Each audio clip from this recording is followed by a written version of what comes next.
आपने कई बार ये कोट पढ़ा होगा और आज हम उसके बारे में बात करने जा रहे हैं। सबसे बड़ा रोग क्या कहेंगे लोग। ये जो एक सेगमेंट, आपने ये बात कई बार पढ़ी होगी कि लोग क्या कहेंगे। कुछ तो लोग कहेंगे, लोगों का काम है कहना। किशोर दा ने बहुत पहले गाना जो है गा दिया था। लेकिन सबसे बड़ा रोग क्या कहेंगे लोग, क्या कहेंगे लोग, इस शब्द को थोड़ा सा गहराई से समझो। ठीक है, सबसे बड़ा रोग है। रोग क्यों? रोग इसलिए क्योंकि जैसे बीमारी हमें अंदर ही अंदर खा जाती है, वैसे ही इस तरह की जो भावना होती है वो अंदर ही अंदर हमें खोखला कर देती है। क्या कहेंगे लोग, क्या कहेंगे लोग। लोग का मतलब यहां पर क्या है? लोग का मतलब होता है अपने जीवन को, बड़े ध्यान से समझना। ये लोग तुम्हारे चाचा, फूफा, ताऊ, भैया, कोई भी रिश्तेदार हो सकता है, कोई पड़ोसी हो सकता है। अपने आप को, या समझना, अपने आप को दूसरों की दृष्टि से देखना, दूसरों की दृष्टि से देखना सबसे बड़ी बीमारी है। सबसे बड़ी बीमारी है अपने आप को दूसरों की दृष्टि से देखना। इसी का मतलब होता है, लोग शब्द का मतलब होता है जब आप अपने आप को दूसरे के हिसाब से देखना शुरू कर देते हो। दूसरा क्या सोच रहा है, दूसरा क्या कर रहा है, दूसरे ने क्या स्टैंडर्ड डेवलप किए, जब आप इस हिसाब से दूसरों को देखना शुरू कर देते हैं तो वहां पर आपको दिक्कतें आनी शुरू हो जाती हैं। यानी आप अपने व्यक्तित्व को दूसरे के नजरिए पे परख रहे हैं। आप अपने आप में यूनिक हैं, आपको यह बात विश्वास करना पड़ेगा। यानी जीवन आपका है, सपने आपके हैं, दृढ़ता आपकी है, निश्चय आपका है, लक्ष्य आपका है, मेहनत आपकी है, जुनून आपका है, परिश्रम आपका है। तो नजरिया किसी और का कैसे हो सकता है? यह बात समझने की कोशिश करना, इस बात की गहराई को जानने की कोशिश करना। एक और पागल इंसान का नाम लेता हूं तुम्हें, फिर आज मैं उसका एग्जाम्पल लेता हूं। वो है, इसका नाम है ये, मैंने क्यों कहा इस जुनूनी को, अच्छी भली नौकरी छोड़कर आ गया, बढ़िया जो है लाइफ थी। ये हुआ कि इंस्टीट्यूट डेवलप करना है। ठीक है, अब क्या हुआ, जिस हिसाब से आपको लोग समझाते हैं वैसे इस जुनूनी आदमी को भी किसी ने समझाना शुरू किया। पैसे नहीं है, किताबें लिखी थी तो उसकी रॉयल्टी आई थी, इससे शुरू कर दिया। घर वाले खिलाफ, सब कोई खिलाफ आया तो लोगों ने इसकी खिलाफत करनी शुरू कर दी। बोला कि ये पागल हो जाओगे, मर जाओगे। इसको पागल तक कहा लोगों ने। बोला ये इंस्टीट्यूट शुरू करने के लिए बहुत पैसा चाहिए होता, बहुत अनुभव होना चाहिए, तुम तो इस लाइन से भी नहीं हो, तुम जो इस इंडस्ट्री के भी नहीं हो, पैसा तो तुम्हारे पास है ही नहीं है।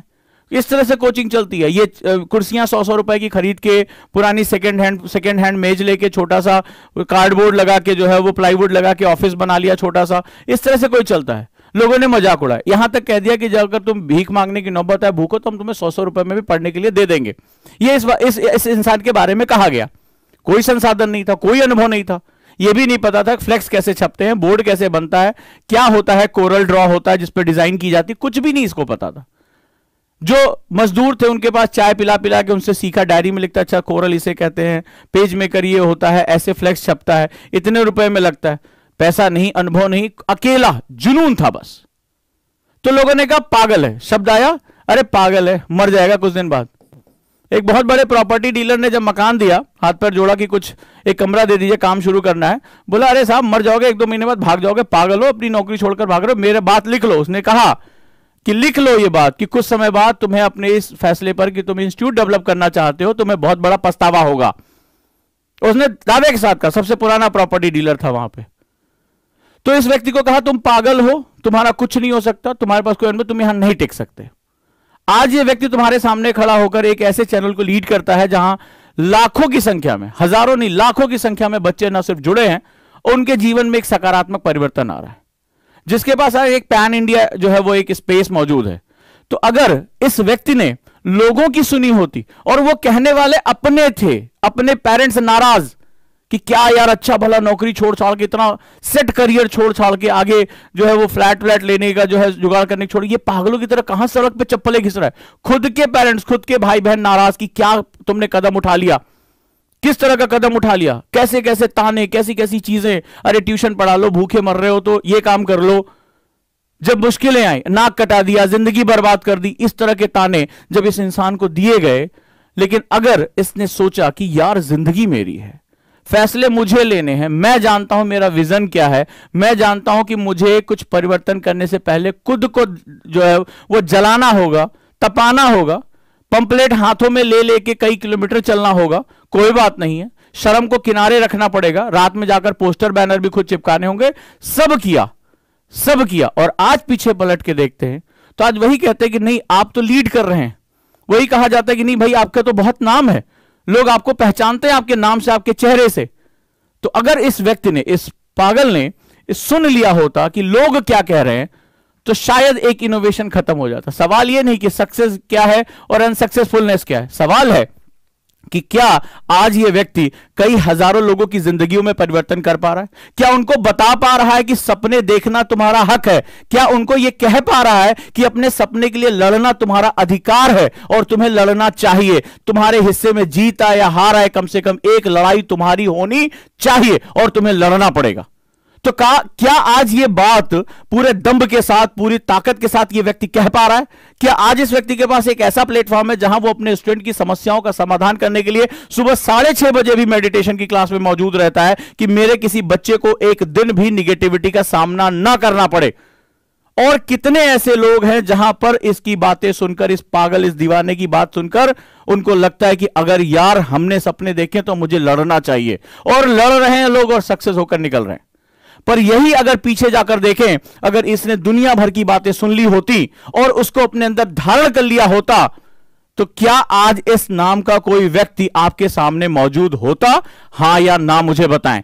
तो सवाल है, बहुत छोटा सा एग्जाम्पल है। जीवन एक युद्ध है और इस युद्ध को आपकी अपनी शर्तों पे लड़ा जाएगा। याद रखना, जीवन एक युद्ध है और इस युद्ध को कभी दूसरे की शर्तों पे नहीं लड़ा जाएगा, यह आपकी अपनी शर्तों पे लड़ा जाएगा। युद्ध बलि मांगता है, तुम्हारा परिश्रम मांगता है, युद्ध मांगता है तुम्हारा त्याग, तुम्हारा खून, तुम्हारा पसीना। तो अगर इस युद्ध में उतरना चाहते हो, अपने जीवन को परिभाषित करना चाहते हो, याद रखना, if you want to define your own life, who you are, who you want to be, और तुम दुनिया को अपने नजरिए से देखने के लिए मजबूर करना चाहते हो, तो अपना खून और पसीना दोनों बहाने के लिए तैयार होना पड़ेगा। यह अग्नि है जहां पर जलन भी होगी तुम्हें, लेकिन याद रखना, इस तपिश के बाद ही तुम निखर कर सामने आओगे। तो ये जो एक नजरिया होता है कि लोग मेरे बारे में क्या कह रहे हैं, जो आपके अंदर एक संदेह होता है। थोड़ी देर पहले मैं एनसीईआरटी की क्लासेस जो मैं ले रहा था, अभी जो ओपन क्लासेस थी, उसमें कई बच्चों ने कहा कि सर हम नहीं पढ़ पा रहे, सर हम नहीं लिख पा रहे, सर हम जो है वो धीरे धीरे बोलिए, हमें नहीं समझ में आ रहा है। मैंने उनको वहां डांटा कि एक कंपटीशन है, तुम नहीं कर पाओगे, कोई और आकर कर ले जाएगा। यूपीएससी तुम्हें सेलेक्ट करने के लिए नहीं बैठा, तुम्हें रिजेक्ट करने के लिए बैठा है। तो आखिर वहां पर तुम्हें अपनी क्षमताओं को बढ़ाना पड़ेगा। जितनी बार तुम ये कहते हो कि मुझसे याद नहीं हो रहा, मुझसे लिखा नहीं जा रहा है, मैं समझ नहीं पा रहा हूं, उतनी बार तुम अपने आप को यकीन दिलाते हो कि मैं समझ नहीं सकता, मैं लिख नहीं सकता, मैं पढ़ना नहीं चाहता। इसका यही सिंपल सा मतलब होता है और इससे ज्यादा कुछ नहीं। क्योंकि युद्ध करने वाला यही जानता है कि यह युद्ध है और जब तक मेरे प्राण है, जब तक मैं जीवित हूं, तब तक मैं लड़ाई लड़ूंगा, और मैं लड़ाई न सिर्फ लड़ूंगा, मैं लड़ाई जीतूंगा। यही जो है नियम होता है युद्ध का। आर्ट ऑफ वॉर इसी को कहा जाता है। इसके लिए मुझे सब कुछ झोंकना पड़े, सर्वस्व लगाना पड़े, मैं लगा दूंगा। आप कल्पना करके देखिए, कोई व्यक्ति अगर युद्ध के बीच में है, कोई वॉर के बीच में है, क्या तुम अंदाजा लगा सकते हो कि वॉर के बीच में सामने दुश्मन है और वो वेब सीरीज देख सकता है? कल्पना कर सकते हो इस बात की? क्या उसको दुनिया भर की कौन खूबसूरत है, कौन खूबसूरत नहीं है, ये जो समझ सकता है? नहीं। वॉर का टाइम है तो वो सिर्फ और सिर्फ अपने अपोनेंट पे अपनी नजर रखता है, वो अपनी रणनीतियों पे बात करता है। क्या उसको युद्ध करते समय चिंता होती है, अरे घर पे कौन मेरा इंतजार कर रहा होगा, वो ड्राइंग रूम में जो है मैं गैस तो नहीं, वो जलती हुई किचन में छोड़ के तो नहीं आया? क्या युद्ध करने वाले व्यक्ति के दिमाग में ऐसा कोई भी विचार आता है? तो सवाल है कि जब तुम अब इस लबासना की तैयारी कर रहे हो, यूपीएससी की तैयारी कर रहे हो, तो तुम्हारे दिमाग में क्यों आता है कि मेरे फूफा ने कहा कि तुमसे आईएएस नहीं हो पाएगा? क्यों कहा जाता है कि वो भैया कह रहे थे कि तुम सेकंड डिविजनर हो, तुम्हारा जो है आईएएस नहीं हो पाएगा?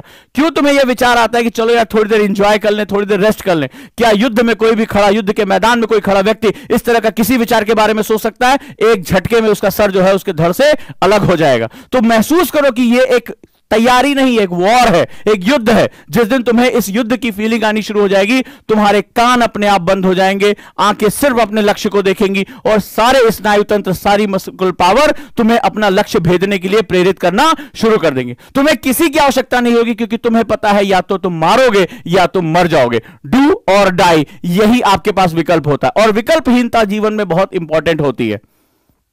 इस व्यक्ति के पास भी विकल्पहीनता थी।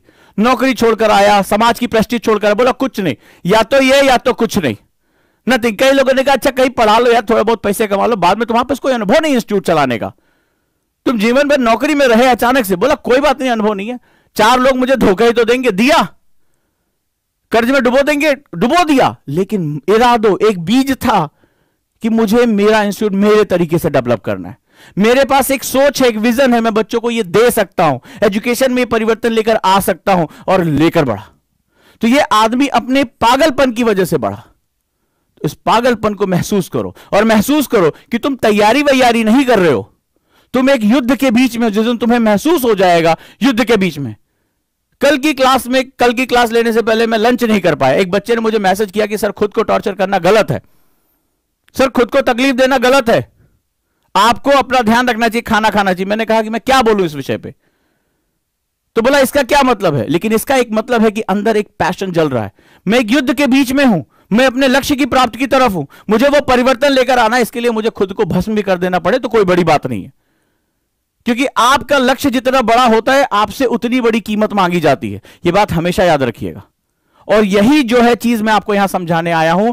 जिस दिन आपको यह महसूस हो गया कि आप एक व्यक्तित्व हैं या व्यक्तित्व बनने की प्रक्रिया में हो, इन बातों का आपके लिए कोई मतलब नहीं रह जाएगा। क्योंकि जीवन आपका है और आप उसका सम्मान जब करते हैं तो आपको पता चलता है लोग का मतलब होता है। लोग कोई भी हो सकते हैं। कई बच्चों ने कहा कि उनके टीचर ने उनसे कहा कि अरे यार तुम आईएएस वाईएएस नहीं बन सकते, कहां तुम आईएएस बनने के बारे में सोच रहे हो। तो ये कोई भी व्यक्ति जो आपके जीवन को अपने नजरिए से डिफाइन करता है, हमेशा ऐसे दूर रहना। तुम्हारा जीवन है, तुम्हारा नजरिया यहां काम करेगा, और इसके लिए जो कुछ भी करना पड़े वो आप करने के लिए तैयार रहिए। और सबसे बड़ा प्रेशर आता है, तुम आईएएस नहीं बन सकते। बार बार बार बार हमारे कानों में ये बात जो है वो घोली जाती है, तुम आईपीएस नहीं बन सकते। और हम ये सुनते रहते हैं, सुनते सुनते हम इसको सच मान लेते हैं। यही सबसे बड़ा दिक्कत होती है, राइट? सबसे बड़ी दिक्कत यही होती है। और ये हमारे ऊपर एक बहुत जबरदस्त प्रेशर, ये जबरदस्त एक दबाव क्रिएट करता है। दबाव क्यों? मेरा क्वेश्चन है, ये दबाव क्यों?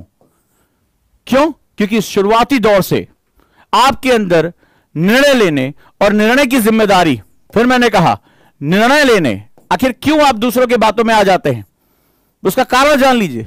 खुद को जितना जानोगे उतना ही खुद को निखार पाओगे। हमारे अंदर एक गंदगी, हमारे अंदर गलतियों का एक ढेर है, हमें छन्नी लगा के बैठना होता है। जितना छानोगे उतना ही शुद्ध करते चले जाओगे। हमारी सबसे बड़ी समस्या, एक तो हम निर्णय लेने से बचते हैं, और जानते हो इससे भी खतरनाक क्या है? निर्णय की, डिसीजन की जिम्मेदारी से बचते हैं। अब बताता हूं क्या है। बहुत लोग अरे यार सही कह रहे थे सर, वो फूफा जी सही कह रहे थे, आईएएस बनने के लिए यार बहुत तेज होना पड़ता। वो देखो यार इस बार जो है वो आया था, वो आईआईटी से पढ़ा हुआ, वही आईएएस टॉपर बन पाया। तो क्या यार सारे आईआईटी से पढ़े हुए थे? क्या सारे के सारे आईआईटी से पढ़े हुए थे? तो वो दूसरे यूनिवर्सिटी वाला बच्चा कहां गया जिसने वो भी आईएएस बना? लेकिन आप वही देखना चाहते थे, वही सुनना चाहते थे, आप वेरिफिकेशन करना चाह रहे थे कि यार अगर जब तक मैं आईआईटी से नहीं पढ़ूंगा तब तक मैं आईएएस नहीं बन सकता, या जब तक मैं इंग्लिश मीडियम से नहीं पढ़ूंगा तब तक मैं आईएएस नहीं बन सकता। एक्चुअली में तुम वो सुनना चाहते थे, क्योंकि तुम्हारी शुरुआत से आदत पड़ चुकी है कि तुम निर्णय लेने से बचना चाहते हो। निर्णय तुम्हारा है, तुम्हें आईएएस की तैयारी करनी है, डिसीजन तुम लेते हो। लेकिन यही नहीं होता है, एक होता है निर्णय की जिम्मेदारी। सबसे बड़ा डर जो तुम्हें प्रेरित करती है कि तुम चाचा फूफा मामा ताऊ की बातें सुनो, उसके पीछे सबसे बड़ा कारण होता है निर्णय की जिम्मेदारी, रिस्पॉन्सिबिलिटी ऑफ डिसीजंस। डिसीजंस लेना या ना लेना फर्स्ट स्टेप होता है। जो मेजर डिसीजन लीडरशिप का होता है वो होता है डिसीजन की जिम्मेदारी। अगर कुछ गलत हो गया तो वो मेरी जिम्मेदारी। मुझसे जब लोगों ने कहा, मेरे पेरेंट्स ने मुझसे कहा कि अरे यार तुम ये जो काम शुरू कर रहे हो इसमें तुम्हारी बहुत हालत खराब हो जाए, अच्छा भला तुम नौकरी करते थे, सब कुछ था, बहुत दिक्कतें आई। उस समय क्रेडिट कार्ड था, सब कुछ देके जाते थे, बाउंस कर गया, लोग मुझे गालियां देने लगे, बैंक वाले खोजने लगे, नहीं था मेरे पास पैसा उस समय, लोगों ने मेरा मजाक उड़ाना शुरू किया, मैं लोगों से कट ऑफ रहने लगा था कि नहीं मुझे अपना काम करना है। लेकिन क्या चीज थी? एक था कि मैं जो भी करूंगा मैं जिम्मेदारी मेरी, मैं आपके सामने हाथ नहीं फैलाऊंगा। बर्बाद हो गया फिर से कहीं उठ जाऊंगा, फिर से चलना शुरू कर दूंगा। इतना तो सीख जाऊंगा कि एक संस्थान चलाते कैसे हैं, एक पढ़ाते कैसे इस सेगमेंट में, ये तो मुझे पता होगा, और वहां से जिम्मेदारी उठा ली। जिम्मेदारी में जब पलट के देखते हैं तब लगता है कि क्या बनाया। हम इसलिए दूसरों की बात सुनते हैं, वेरिफिकेशन कराते हैं। भैया तुम बोल दो फूफा जी, हम मनी मन सोच तो रहे थे कि आईएएस का हमने शुरुआत तो कर दी है लेकिन हमसे हो नहीं पाएगा। तो वो भी कहते थे तुमसे ना हो पाएगा, हम बोले यही सुनना चाहते थे। हाँ आईएएस बहुत कठिन है, बहुत बहुत बवाली हो गया है हमारा। देखो इंग्लिश वालों का खाली सिलेक्शन होता है और किसी का नहीं होता, खाली आईआईटीएंस का होता है। हम बार बार वो बोलते हैं, बोला है ना तुमने, कई बार बोला है, ईमानदारी से एक्सेप्ट करो कि हाँ बोला है और जानबूझ के बोला। अरे यार हम अपनी लड़ाई लड़ने जा रहे हैं ना, तो अपने डिसीजन की जिम्मेदारी मैं खुद लूंगा। जिस दिन ये दो बातें तुम्हारे अंदर आ गई, उस दिन तुम्हें दूसरों की बातें सुनाई नहीं पड़ेंगी। दूसरों की बातें तुम्हें पावर देंगी। बोले लाओ निगेटिविटी दो, मैं निगेटिविटी को पॉजिटिविटी में कन्वर्ट करने वाला इन्वर्टर हूं, कलर इन्वर्ट कर दूंगा इसको, तुम फेंको निगेटिविटी। जितना वो तुम पे निगेटिविटी फेंकते जाते उतना जिद बढ़ती जाती है। इन्वर्टर बन जाओ अपने इस माध्यम में, खुद को उनकी निगेटिविटी से एनर्जी देना शुरू कर दो। मैं तो लिखता था अच्छा ये थे ये थे ये थे, मैं लिखता था और बाद में खूब हंसता था। वो मेरी व्यक्तिगत लड़ाई थी कि ठीक है, कभी किसी को पलट के जवाब नहीं दिया, लेकिन काम ऐसे करना है, खुद को झोंक के रखना है। उस बच्चे ने मुझे मैसेज किया आप खाना नहीं खाते हैं, आप सिर्फ चाय पी के हैं, उसको ये बताना भी है, सबको ये बताना है कि जब आप किसी मिशन उद्देश्य में जब चले जाते हैं तो आपका शरीर भी छोटा हो जाता है, क्योंकि आप युद्ध की अवस्था में। यह युद्ध अलग अलग है, तुम्हारे लिए आईएएस का युद्ध है, मेरे लिए इंस्टीट्यूट का युद्ध है।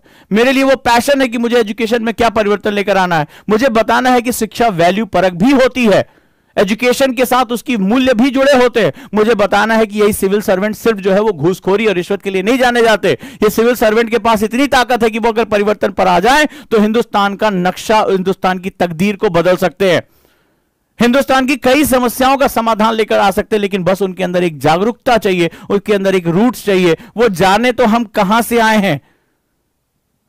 तो ये जो चीजें हैं वो बहुत इंपॉर्टेंट होती हैं।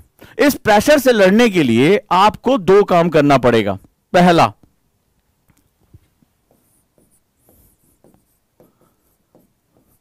निर्णय की जिम्मेदारी लें, समझें ये जीवन मेरा है, मैं जो कुछ भी करूंगा। आइंस्टाइन ने कहा था इस ब्रह्मांड में energy neither be created nor be destroyed. अगर यहां बात होती है कि कोई भी ऊर्जा, चाहे वो शब्द हो, विचार हो, वो कभी भी मरती नहीं है, वो इस ब्रह्मांड में कहीं ना कहीं मौजूद है। तो अगर हम किसी भी महान उद्देश्य के लिए काम करें, चाहे हम पास हो चाहे फेल हो, हमें यह पता है कि वो ऊर्जा हमारे ही व्यक्तित्व के निर्माण में सहायक होगी ही होगी। यह बहुत इंपॉर्टेंट फैक्टर है। और दूसरी सबसे बड़ी चीज, अपने आप को इंसुलेट करें, आइसोलेट नहीं, इंसुलेट करें। इंसुलेट क्या होती है? इंसुलेशन का मतलब होता है अगर ये आप हैं, अगर ये आप हैं तो आप अपने आप को बाहरी विचारों के आक्रमण से खुद के अंदर एक परत लेकर आए जहां पर आप अपने आप को इंसुलेट कर सकें, इंसुलेट कर सके इस परत को, कि लोग जो आपको कह रहे हैं आपके कान, आपके मस्तिष्क तक उसको प्रवेश ना कराएं, ना कराएं। निगेटिविटी बोल रहा है, कोई बात नहीं है। जैसे कई बार मुझसे कहा जाता है ये किसी से मिलता ही नहीं है, ये किसी से बात जाता ही नहीं है, बड़ा इगोइस्टिक है। अरे क्यों जाऊं, तुमसे बैठूंगा, जगहों से मिला एक दो बार, एक दूसरे की बुराई कर रहे, एक दूसरे की टांग खींच रहे, मुझे लगता है आधे घंटे में 4 पेज अच्छे पढ़ लूंगा, 4 अच्छी चीजें पढ़ूंगा, अपने बच्चों को नई चीजें बता पाऊंगा, कम से कम खुद का इंप्रूवमेंट करूंगा, अपने बच्चों का इंप्रूवमेंट करूंगा। तो अपने आप को क्या किया? इंसुलेट करना शुरू किया। उनकी भीड़ में बैठा कुछ ना कुछ पढ़ता ही रहता। अच्छा तुम कुछ बोल रहे हो, कोई बात नहीं है, मैं अपना कुछ ना कुछ एक रिसर्च पेपर पढ़ लूंगा, नया न्यूज आई उसके बारे में डिस्कशन कर लूंगा, उनकी बातें ध्यान सुनूंगा, मेरे काम की क्या निकल रही है। तो इंसुलेट और आइसोलेट में अलग। आइसोलेशन की तरफ हम चले जाते, बोले सबसे हम भाग जाएंगे, भागना शुरू कर देते हो, नहीं भाग पाओगे। इंसुलेट करो, यानी अपने अंदर एक ऐसी व्यवस्था लेकर आओ कि बाहरी विचारों का तुम्हारे अंदर कोई भी फर्क ना पड़े। अब क्या करना होगा इसके लिए? जैसे मैंने बताया, सुबह में ध्यान की क्लास इसीलिए शुरू किया, कई बच्चों का मैसेज आया, परेशान थे, मुझे लगा इनकी परेशानी का सॉल्यूशन कैसे लगे। ध्यान तुम्हें क्या करता है? ध्यान तुम्हें अंदर, यानी कि जो हमारी थर्ड आई है, वहां से हमें पूरी एनर्जी को हमारी बॉडी में फैलाता है। ध्यान हमें बताता है कि हमारे कौन से विचार परिपक्व है और कौन से विचार अपरिपक्व है। मेडिटेशन हमें पावर देता है सेल्फ रियलाइजेशन का, और सेल्फ रियलाइजेशन एक इतनी बड़ी शक्ति होती है कि वो हमें दूर तक लेकर जा सकती है। तो जिस दिन आपको सेल्फ रियलाइजेशन हो गया उसी दिन आप जो है इन सारे विकारों से निकल जाएंगे। आपके शरीर में दिन भर दोस्त, यार, टीचर, रिश्तेदार निगेटिविटी विचार फेंकते चले जा रहे हैं, निगेटिव विचार फेंकते चले जा रहे हैं। जब आप ध्यान की अवस्था में होते हैं, कई स्टूडेंट से कहा जो मेरे साथ सुबह 6:30 बजे ध्यान कर रहे हैं, वो कहते हैं कि सर एक अलग ही अनुभूति आ रही है, एक अलग ही शांति मिल रही है, हम अपने विचारों को देख पाने की क्षमता में। तो उसमें जैसे ही आपको ये निगेटिव विचार दिखाई पड़ा, अरे भाग यहां से, चलो निगेटिव विचार दिखाई पड़ा, भागो यहां से, और इसकी जगह पॉजिटिव लेकर आओ। रोज अपने आप को रिफाइन करोगे, रिफाइन जैसे जैसे करते चले जाओगे, जैसे हर चीज की एक आदत होती है, पॉजिटिविटी भी एक आदत होती है। पॉजिटिविटी और नेगेटिविटी भी एक आदत होती है। सिद्ध करूं? जैसे कमेंट आया बीसी पे, कमेंट आया, अरे कुछ पढ़ा दो यार, ये सब क्या बता रहे हो, ये क्या है? एक आदत है। अरे तुम्हें पढ़ना ही है तो मेरे चाचा, ये तक्षशिला विश्वविद्यालय में आचार्य चाणक्य के जमाने से आज भी यही चला आ रहा है कि किताब उठाओ और उठाकर पढ़ना शुरू करो। स्वाध्याय कहा गया है कि अभ्यासेन विद्या उद्यमेन लक्ष्मी, यह संस्कृत का श्लोक है कि जो बार बार अभ्यास करेगा विद्या उसकी। और तुम YouTube, social media, WhatsApp, Telegram पे तुम विद्या का अध्ययन करते घूम रहे हो। कौन सी विद्या खोज रहे हो जरा तुम ये तो जान लो। तो तुम्हें पढ़ना है तो चुपचाप सब बंद करो, मोबाइल बंद करो, चुपचाप कमरे में बैठो और पढ़ो। और यहां पर वो जो अपनी समस्याओं का समाधान ढूंढ रहे हैं, जिनको पता हाँ यार ये बात सही कह रहे हैं, मेरे अंदर है ये निगेटिविटी आती है, मुझे भी दूसरों की बातें प्रभावित करती है, मुझे इसका इलाज ढूंढना, जल्दी ढूंढना है, नहीं तो मैं क्या करूंगा, मैं इस एग्जाम से हट जाऊंगा। कल बताया था ना कि 13 लाख लोग फॉर्म भरते हैं, 5.5 लाख लोग सेंटर पहुंचते, बाकी भाग जाते हैं डर के मारे। फॉर्म भरने के बाद उनके आसपास यही कान आता, अरे फर्स्ट अटेम्प्ट खराब नहीं होना चाहिए, अटेम्प्ट जरूरी, तुम तो अभी तैयार नहीं हो, आईएएस तुम्हारा नहीं है। तो वो क्या करते हैं, बोले बाहर में जाए, गिव अप करते हैं, गिव अप कर दिया। तो ये बड़ा इंपॉर्टेंट सेगमेंट होता है, याद रखिएगा। तो निगेटिविटी भी एक आदत होती है और पॉजिटिविटी भी एक आदत होती है। सवाल है कि तुम किसका बार बार अभ्यास करते हो। सोशल मीडिया पे ट्रोल के रूप में मुंह खोल दिया, किसी से बोला अरे यार बहुत कठिन है, अरे यार हिंदी माध्यम का नहीं होता, अरे यार जो है IITians का केवल होता है। बार बार तुम निगेटिविटी बोल रहे हो और बोलते बोलते तुम्हारी आदत का हिस्सा हो जाता है। पहले बनती है आदत और आदतें बनाती है हमारा व्यक्तित्व। कुछ लोगों से तुम्हें बड़ी चिढ़ होती होगी, जब भी मुंह खोलते निगेटिव ही बोलते हैं, उनकी सोच ही निगेटिव होती है। वो कहीं ब्रह्मांड के बाहर से नहीं आते हैं, वो यही रोज प्रैक्टिस करते हैं अपनी निगेटिविटी का। पसंद करते हो किसी निगेटिव इंसान को, जब तुम्हारे पास बैठ के खाली वो निगेटिव बोलता है, बोले इस देश का कुछ नहीं हो सकता यार, यार प्रधानमंत्री बहुत खराब है यार, इस देश में गरीबी खत्म ही नहीं हो सकती यार, कोई आगे बढ़ ही नहीं सकता यार, जब ये भैया देश का कुछ नहीं हो, हमेशा वो कुछ ना कुछ निगेटिव बोलता रहेगा। प्रदूषण कभी कमी नहीं हो सकता यार, ठीक है, हमेशा हर बात पे वो निगेटिव रहेगा। तुम्हें पसंद आता है? हाँ या ना में जवाब दो। Because negativity and positivity both are the habits. और यूपीएससी क्या कहता है? यूपीएससी कहता है भारत के पास चैलेंजेस बहुत हैं, चैलेंजेस बहुत हैं, तो कहता है इसको जॉब निकल बताता, जॉब नहीं करियर लो। तो करियर में हो तो तुम कहोगे ठीक है भारत की आबादी ज्यादा है, लेकिन यह भारत की मानव शक्ति भी तो है, यह श्रम शक्ति है, भारत की लेबर फोर्स है। भारत के पास अगर आपने कहा गरीबी ज्यादा है, तो कहोगे अपॉर्चुनिटी है कि मैं अपनी क्रिएटिविटी से इतने लोगों को गरीबी रेखा से बाहर निकाल सकता हूं। आपके पास ढेर सारी अपॉर्चुनिटी उन्हीं प्रॉब्लम्स के बीच में छुपी है। सवाल है कि तुम्हारा नजरिया क्या है, तुम्हारा व्यक्तित्व क्या है, पॉजिटिव या निगेटिव। तुम निगेटिव हो गए, अरे देश का कुछ नहीं हो सकता यार, यही कहोगे। लेकिन अगर तुम पॉजिटिव हो तो बुरे से बुरे हालात में भी तुम पॉजिटिविटी ढूंढ के लेकर आओगे कि देश में क्या परिवर्तन लेकर आया जा सकता है। यही बहुत बड़ा फर्क होता है। जिस दिन तुम इस फर्क को रियलाइज कर गए कि अब मुझे क्या करना है, क्या बोलना है, उस दिन समझ जाओगे कि यह भी एक आदत होती है और आदत ही हमारी पर्सनालिटी को डेवलप करता है। तो कैसी पर्सनालिटी बनना चाहोगे, निगेटिव या पॉजिटिव? तुम जरा देखो, निगेटिव आदमी बिना तथ्य को जाने परसेप्शन क्रिएट करता है। बचना इनसे, क्योंकि ये तुम्हारी आदत की भी जो है वो हिस्सा बना देगा। पॉजिटिव रहना है हमें, और पॉजिटिविटी के लिए अपने अंदर जाओ। सुबह ध्यान की क्लास में आओ, उठो। तुम्हारा टीचर उठ रहा है जो कभी जीवन में सुबह नहीं उठा, वो भी अपनी पैशन की वजह से अपना पैशन जगाओ, आइडेंटिफाई करो, और दूसरों की कमी निकालने से पहले खुद को लड़ो। मुझे भी लगा मेरा बच्चा परेशान हो रहा है, निगेटिव है, मैं उसको बोलूं नहीं बेटा सब ठीक हो जाएगा, सब ठीक हो जाएगा। क्या मैं कभी भी टीचर का न्याय कर पाता? मैं उठा, मैंने कहा छोड़ यार नींद को, कोई बात नहीं 4 घंटा ही सोने को मिले, कोई बात नहीं, मेरा बच्चा परेशान है, मैं उसको केवल व्हाट्सएप पे बोल दूं नहीं बेटा ठीक हो जाएगा, ठीक हो जाएगा, लोगों से लड़ो, हिम्मत रखो, फिर से एग्जाम दो। नहीं, मुझे लगा मुझे जाना पड़ेगा और इसको प्रैक्टिस करानी पड़ेगी, इसको बताना पड़ेगा हु यू आर, तुम्हारी एनर्जी यहां पर है। इस एनर्जी को जागृत जिस दिन तुमने कर लिया, तुम सर्वशक्तिमान बन जाते हो, तुम ब्रह्म की तरफ बढ़ते हो, तुम महसूस करते हो हम ब्रह्मास्मि। ध्यान की वो ताकत है जो इंसान की पावर को बाहर निकालती है। तो मैंने जिम्मेदारी ली, मैंने कहा अपनी नींद गई भाड़ में, मैं उठूंगा और अपने बच्चे के साथ आऊंगा, कोई चिंता वाली बात नहीं है। 10 बच्चे हो, 20 बच्चे हो, 50 बच्चे हो, कोई बात नहीं है। मेरी टीम ने कहा सर ये टाइम ठीक नहीं है, हमें भी मुश्किल होती है उठने में, सर लोकप्रियता पानी दूसरा टाइम कर लो। मैंने कहा नहीं, मुझे अपने बच्चे से बात करनी ताकि वो पूरा दिन अपने आप को प्रोग्राम करके रखे, और वहां पर मैंने काम शुरू किया। जिम्मेदारी लेना सीखो। क्या बताया अभी थोड़ी देर पहले? मैंने कहा आरोप से ज्यादा अच्छा है, सुझाव से ज्यादा अच्छा है जिम्मेदारी लो। अगर मैं तुमसे कहता बेटा ध्यान लगाइए बहुत अच्छा हो जाएगा, एक मैंने आपको चैट दे दिया होता, आपको बोलता नहीं नहीं थोड़ा सा खुद पे ध्यान दो, मेहनत करो, हो जाएगा। बहुत से लोग आपसे कहते होंगे अरे नहीं मेरा मेहनत करते रहिए। लेकिन जिम्मेदारी एक्ट के साथ जुड़ी होती है। एक वर्ड और जोड़ लो, जिम्मेदारी एक्ट यानी क्रिया के साथ, कर्मयोग के साथ जुड़ती है, कि जो कह रहा हो वो करके दिखाओ।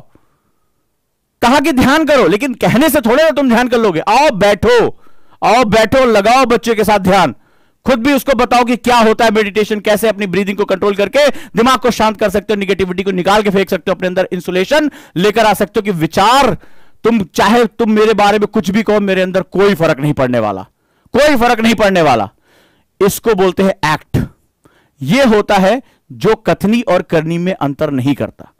बाकी ये संसार, जैसे अभी मैंने आपसे कहा ना सबसे बड़ा रोग क्या कहेंगे लोग। अब आपने कितने बच्चों को जो है वो शिक्षा दी, ऑनलाइन क्लासेस में आए, आप दिन भर मैं ट्रैवलिंग किया, ठीक है, और उसके बाद भी मैं चाहता तो इस समय आराम कर सकता था। 4 बजे मेरी क्लास थी, मैं नहीं पहुंच पाया टाइम से स्टूडियो, ट्रैफिक में स्टक रहा, लेकिन मैंने कहा मैं क्लास लूंगा चाहे जो हो जाए।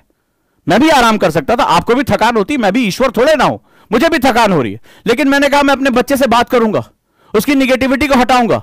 तो मैंने किया। फिर भी देखिए किस तरह का कमेंट जो है ट्रोल करता है कि इसमें ये कमी है वो कमी है, अरे यार कुछ ऐसा बताओ वैसा बताओ, तुम्हारे सामने कर रहे हैं। इसका मतलब है संसार में कहने वाले हमेशा अपना काम करते रहेंगे। वो देखो बड़े निष्ठावान है, वो तुम उनके लिए अपना कलेजा भी निकाल दो तो उनको उसमें सुख नहीं मिलने वाला। जैसे इस बच्चे ने कमेंट किया, तो आप क्या सोच रहे हो कि इस संसार में तुम सभी को संतुष्ट कर पाओगे? इस संसार में कभी संतुष्ट कर पाओगे? नहीं कर पाओगे। कहानी का दूसरा हिस्सा सुनो। इस पागल ने जब अपनी सफलता अर्जित कर ली, इस पागल ने अपना एक दीवानापन लगा के इसको एस्टेब्लिश कर लिया, तो जानते हो लोगों ने क्या कहा? अरे यार इसके पास तो बात करने के लिए टाइम ही नहीं है, बहुत घमंडी हो गया। लो अपने लक्ष्य के लिए तरफ झोंक दिया, ना दिन का पता, ना कोई ये ना बताए कि आज संडे, तो पता ही नहीं चलता। 7 दिन काम करते करते ऐसी आदत हो गई है कि ना शाम का होश ना सुबह का होश। लोग बताते अच्छा संडे, अच्छा संडे है, मैं तो ऑफिस जा रहा हूं, संडे भी काम कर रहा हूं। लोगों के पास कोई यार दोस्त किसी के लिए, क्योंकि अपने लक्ष्य के लिए पूरी तरह से झोंक दिया, तो लोगों को फिर नहीं चैन मिला। बोला अरे बड़ा प्राउडी, बड़ा घमंडी हो, बड़ा इगोइस्टिक है, बात ही नहीं करता किसी से, अपनी दुनिया में ज्यादा लगा रहता है, बड़ा भैया लग रहा है, बहुत सक्सेस कमा लिया। लोग कभी संतुष्ट नहीं होंगे। तो ऐसी कंडीशन में कभी जीवन में किसी को संतुष्ट करने की कोशिश मत करना, यह मिथ्या है। यह मिथ्या यहां तक कि अपने पेरेंट्स को भी नहीं कह रहे, पापा कह रहे थे आईएएस बन के दिखा दो, नहीं, यहां आग लगनी चाहिए। तुम अपनी जिम्मेदारी लो, अपने व्यक्तित्व को परिवर्तित करो, और तुम्हारे लिए कल मैंने बताया था पर्पस होना चाहिए, पर्पस ऑफ लाइफ होना चाहिए। तुम्हें उनके लिए काम करना है जिनको तुम्हारी जरूरत है। जैसे अगर आपको आपकी चीजों को जरूरत थी, तो मैं उठा, मैं आगे बढ़ा, मैं बीमारी के बाद उठा। लोगों ने कहा सर आप कहां पर है बोलते समय, आप रेस्ट करिए, कोरोना के बाद आपसे उठने, लेकिन मैंने कहा नहीं मैं क्लास लूंगा, मैं तड़प रहा हूं क्लास के लिए। मैं अभी भी आया थका हुआ था, 2 चाय पी, मैंने कहा यार हिम्मत नहीं पड़ रही है, पूरे दिन भर इतना जो थका रहा, इतना जो है भागदौड़ सुबह का निकला हुआ हूं, लेकिन मैंने कहा नहीं अपने बच्चे से क्लास लूंगा, भले चाहे आधे घंटे ही बोलूं, कम से कम उनकी समस्या का एड्रेस करूंगा। यह चीज जो होती, जिस दिन तुम्हें पता चल जाएगा तुम किसके लिए काम कर रहे हो, उद्देश्य तुम्हारा, पैशन क्या, डिजायर क्या, उस दिन सारी चीजें आसान हो जाएंगी। और मेरे बोलने में 1% की कमी नहीं, क्योंकि मुझे पता है मेरा पैशन तुम लोग हो। जैसे ही तुम्हारी ओजांकिंस की एनर्जी मेरे साथ जुड़ती है, मुझे पता नहीं कहां से अथाह ताकत मिल जाती है। इस क्लास से पहले मैं थका हुआ था, इस क्लास के बाद थकान महसूस करूंगा, लेकिन इतना तय है कि मेरी आवाज, मेरी ऊर्जा, मेरे प्रवाह में 1% की कमी नहीं है, क्योंकि मैं जानता हूं कि मेरी ऊर्जा ओजांकियंस है। क्योंकि मैं जानता हूं कि उनकी आंखों में जो सपने पल रहे हैं उसको वो पूरा करने के लिए बिल्कुल ही जले जा रहे हैं, बिल्कुल उनकी इच्छा शक्ति प्रबल है। मैं जानता हूं कि मेरे देश का भविष्य ये ओजांकियंस लिखेंगे। मेरा आप में विश्वास है और आपके अंदर जो किया जाने वाला विश्वास है वो मेरी ऊर्जा है, वही मुझे जिंदा रखती, वही मुझे चलाती है। वही जब सुबह थका होता हूं तो मुझे आंखें खोल देती कि उठ चल, बच्चे वेट कर रहे हैं, उनकी समस्याएं वेट कर रही हैं। 400 लोग ही 200 लोग ही सुनेंगे, लेकिन चल यार बता, कम से कम किसी को तो रास्ता मिलेगा, वो किसी और को तो रास्ता दिखाएगा, और एक चेन तो बनेगी जीवन काल में जो इस स्वर्णिम भारत का निर्माण करेगी, जो मेरे उस भारत का निर्माण करेगी जिसके लिए हम संसार में जाने जाते रहे। अंग्रेजों ने हमारी उस गरिमा को, हमारे उस वैभव को हमेशा के लिए खत्म करके रख दिया, और हम ये समझते रहे कि हम दुनिया के बहुत पिछड़े हुए लोग हैं, हम बहुत ही बर्बाद लोग हैं। लेकिन ये भूल गए कि हम भूले हैं, हम टूटे नहीं हैं। हम भूले हैं तो हमें याद भी आ जाएगा हमारा गौरव, और ऐसे ढेर सारे लोग जब खड़े हो जाएंगे तो राष्ट्र के गौरव को खड़ा कर देंगे, राष्ट्र के गौरव को याद दिला देंगे। और जिस दिन राष्ट्र का गौरव याद आ गया, पूरी दुनिया समझ जाएगी कि हिंदुस्तानी ही वो हैं जो पूरी दुनिया को रास्ता दिखा सकते हैं। तो मैं आप में विश्वास करता हूं, आपकी ऊर्जा पे चलता हूं। मेरी ऊर्जा मुझे भोजन से प्राप्त नहीं होती है, मेरी ऊर्जा मुझे ओजांकियन से प्राप्त होती है। तो आपको पसंद आए ना पसंद आए, मुझे क्या फर्क पड़ता है। मैं तब भी दीवाना था, आज भी दीवाना हूं, कोई टेंशन वाली बात नहीं है। तो जीवन जब तक है तब तक उद्देश्य के लिए लड़ता रहूंगा, और आप भी अपने उद्देश्य के लिए लड़ते रहिए, बस आपसे यही कहूंगा। और आज के बाद कोई क्या कह रहा है इस पर फर्क मत डालिए। एग्जाम्पल आपको मैंने लाइव दिया, माफी चाहूंगा उस बच्चे से भी जिसने वो गलत कमेंट किया था और मैंने उसकी खिंचाई कर दी, लेकिन जरूरी था एग्जाम्पल समझना। लोग कहते हैं मैं वो एग्जाम्पल बहुत अच्छे देता हूं कि मैं कितना भी सर्वश्रेष्ठ कर दूं, कितनी भी बात कर दूं, लेकिन कमी निकालने वाले निकाल ही देंगे। राइट, इस वीडियो को डिसलाइक करने वाले कर ही देंगे, जो नहीं शेयर करना है वो किसी से शेयर नहीं करेंगे। भले चाहे उनको समझ में आ रहा है कि यार लोगों को यही परेशानी है, पॉजिटिविटी है, लेकिन वो किसी जाकर शेयर नहीं करेंगे कि कहीं और जान गया तो वो पॉजिटिव ना हो जाए। लेकिन वो ये नहीं जानते कि कल वो निगेटिव होकर तुम्हारे कान में आके भुनभुनाएगा और तुम्हारी ऊर्जा को चूस लेगा। ये परजीवी होते हैं, ये तुम्हारी ऊर्जा पे जीवित रहते हैं। तो अपनी ऊर्जा को पॉजिटिव करते रहो, पॉजिटिविटी बढ़ाते रहो। Thank you so much. उम्मीद करता हूं कि एक समस्या का समाधान मिला होगा। एक अपने अंदर इंसुलेशन लेकर प्रैक्टिस करो, सुबह उठ जाओ मेरे साथ, बाद में ही वीडियो देख लो, लेकिन प्रैक्टिस करो। रात में सोते समय उसे देखो, मेडिटेशन को, और जानो कि तुम कौन हो। जिस दिन तुम्हें अपने बारे में पता चल गया, संसार की बातें नहीं सुना। मैं कई बार, अगर मेरे बच्चे मेरे तक मिले होंगे कभी मीटिंग में, तो हमेशा कहता हूं मैं थोड़ा ऊंचा सुनता हूं।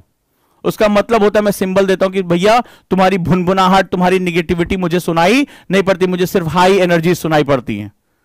और हाई एनर्जी ब्रह्म से निकलती है, हाई एनर्जी अंदर से निकलती है, मुझे सिर्फ पॉजिटिविटी सुनाई पड़ता है। तुम अपनी निगेटिविटी को थाम के बैठो तो निगेटिविटी एक ऐसे पात्र में जिसमें रखी जाती है उसी को जहरीला कर देती है।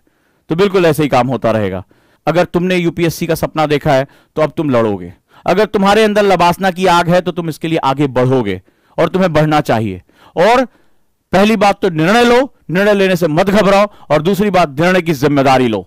जो कहो उसको करो, सिर्फ सोचने से नहीं, एक्ट करने का वक्त आ गया। और चाहे जीतो चाहे हारो, कोई बात नहीं, लेकिन एक्ट करो।